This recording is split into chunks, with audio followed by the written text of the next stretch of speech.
बोकारो विधानसभा के लिए भारतीय जनता पार्टी की ओर से कमान संभाल रहे धनबाद के पूर्व महापौर और भाजपा के नेता चंद्रशेखर अग्रवाल पार्टी संगठन को गति देते हुए संगठनात्मक तौर पर लोगों को चुनाव के लिए तैयार करने में लगे हैं।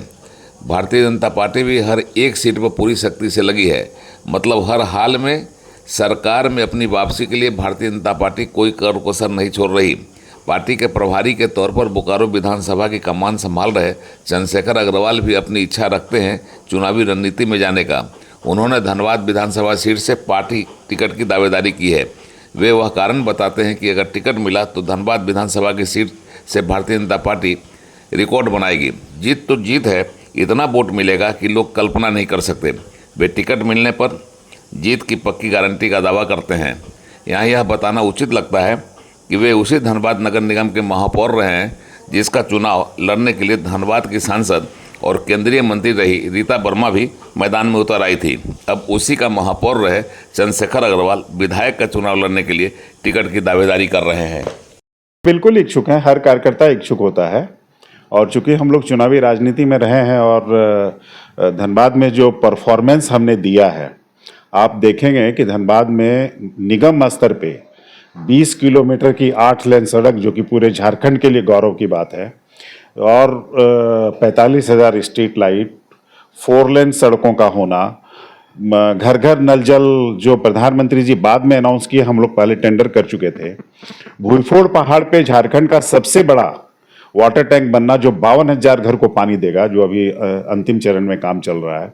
मैथन से एक पैरेलल पाइपलाइन ला करके धनबाद को पानी से आच्छादित करना, और पूरे झरिया में 310 करोड़ का अलग से वाटर सप्लाई पे काम करना।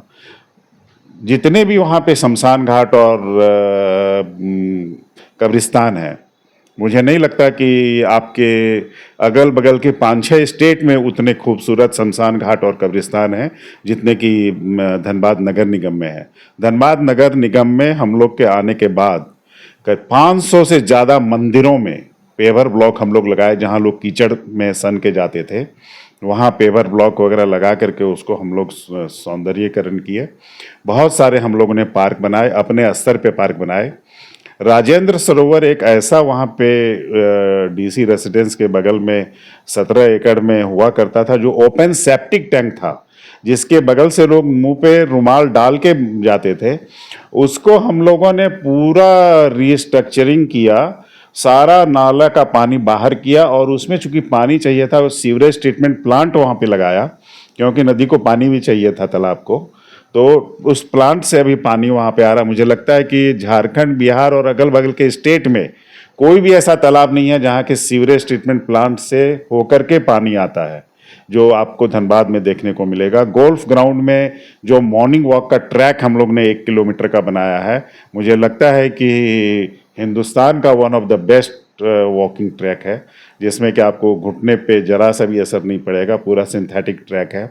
इस तरह के बहुत सारे अनेकों काम, स्वयं सहायता समूह की 22,000 महिलाओं का ग्रुप बना के हम लोगों ने जिस तरीके से धनबाद में एक महिलाओं का विशाल समूह खड़ा किया था, बहुत सारे काम हम लोग ने किए थे। उनको अपने पैर पे खड़ा करने का काम किया था, और धनबाद हर तरीके से बदला।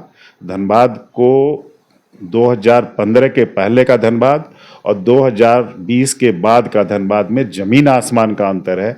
जो भी लोग आज वहाँ जाते हैं, जो पहली बार जाते हैं, जो 15 के पहले गए थे, आज भी एक बार भौचक हो जाते हैं कि ये क्या हो गया। तो धनबाद में जो बदलाव आपने लाया मेयर रखते हुए, तो उसका लाभ आपको मिलेगा इस चुनाव में, विधानसभा चुनाव में? अगर आपको पार्टी देती है तो आप जीत निश्चित है?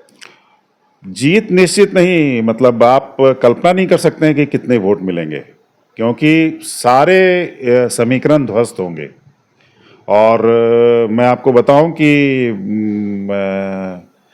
स्थिति पर चर्चा होगी कि ये इस तरह का मामला हो गया। और आपको सबसे मज़ेदार बात तो ये है कि आज मुख्यमंत्री जी ने 2 योजनाओं का वहाँ पे, एक का शिलान्यास किया है, एक का उद्घाटन किया है। एक फ्लाईओवर का शिलान्यास किया है और 8 लेन का उद्घाटन किया है। ये दोनों ही योजनाएं राज्य सरकार के द्वारा नहीं की गई है। बोकारो के सर्किट हाउस से उड़ान लाइव के लिए एक्सक्लूसिव रिपोर्ट।